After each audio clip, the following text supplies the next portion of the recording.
Ah, the open road. The smell of fresh coffee in the air, the sound of newish tires quickly wearing across state lines, and the sweet, sweet joy of not knowing where I'll park the van tonight because I spent all my money on the van for this very road trip. But at least I know the van will actually stop when I get there. I'm headed from Colorado to California with just enough gas, snacks, and borderline personal hygiene to keep it interesting.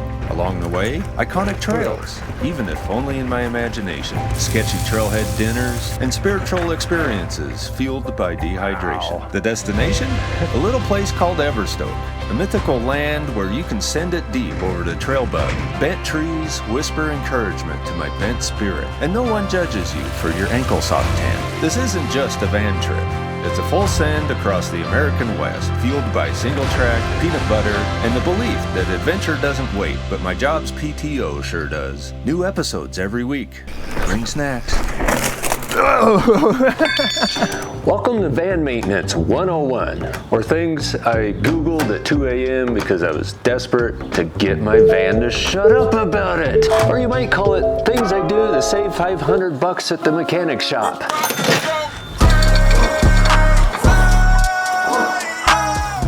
Today, we're doing brakes. The brake pad wear sensor light has been screaming at me. But we all know those sensors trigger long before they really need to, right? But I just didn't want to have to do this in the middle of a state park. I tend to reserve that for things like, wheel bearings. Step 1, loosen the lug nuts. Oh, crap. Step 1, loosen the lug nuts.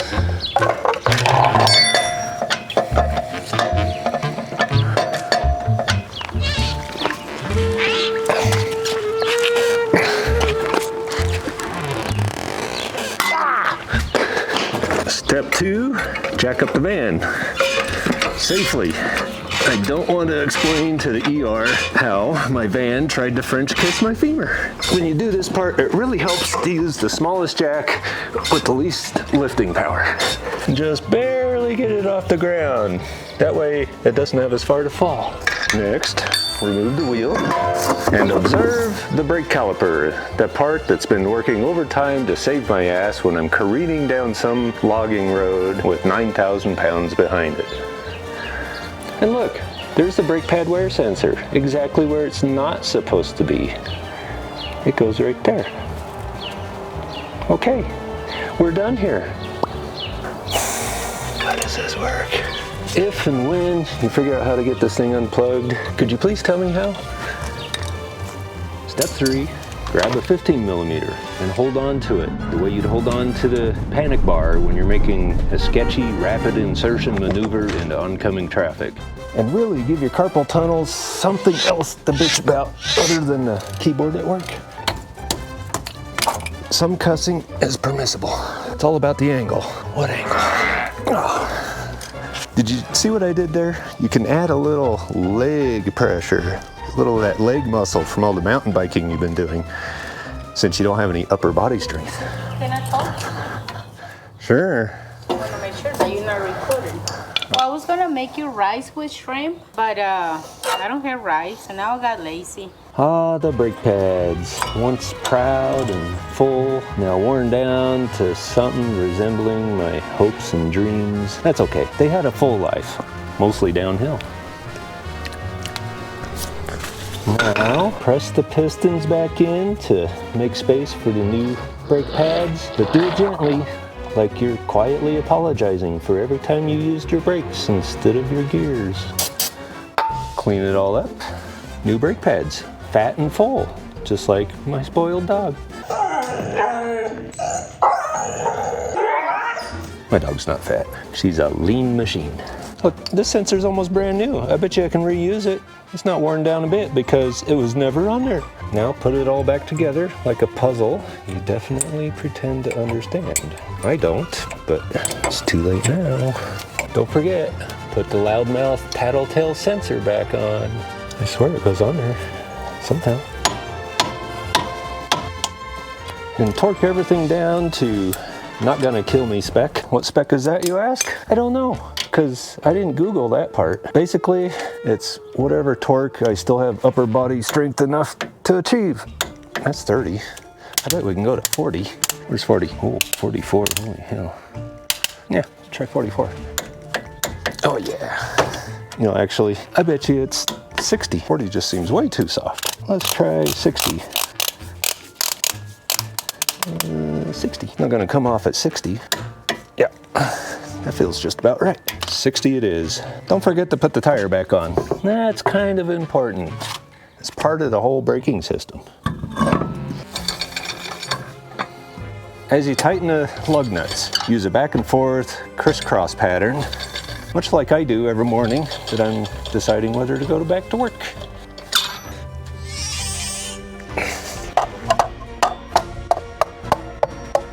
Now, do it all again on the other side. So now, I'll test drive it to make sure they're good, because I like adventure, but I don't like spontaneous insurance claims.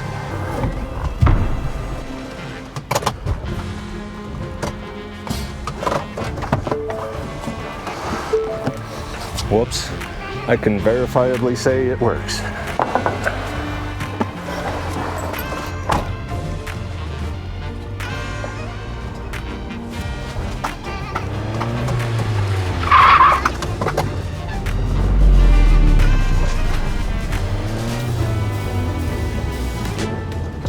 So that's it. I'm basically a mechanic now. Or at least I Google like one. If you want to see more half educational, moderately dangerous tutorials, hit that subscribe button. I wonder how long I can sit out here and drink beer before my wife realizes that I was done a long time ago. Hey, what do you say that we get on with the adventure, eh?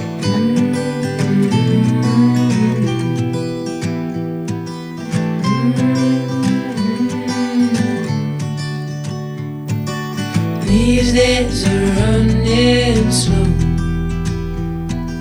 Sunsets and shores far from home.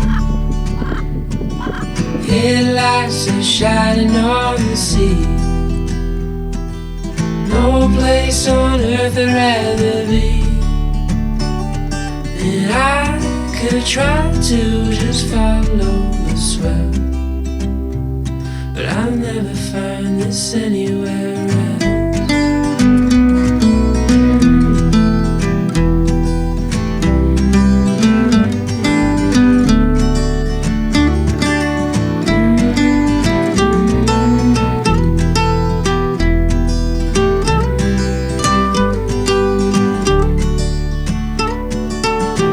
To all those places on the wall, and none come close to this, I'm sure.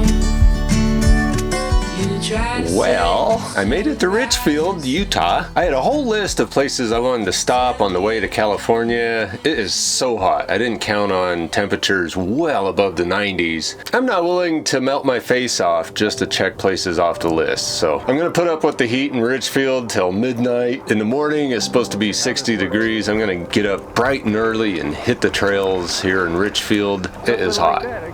It's so hot. So hot. It's like hell.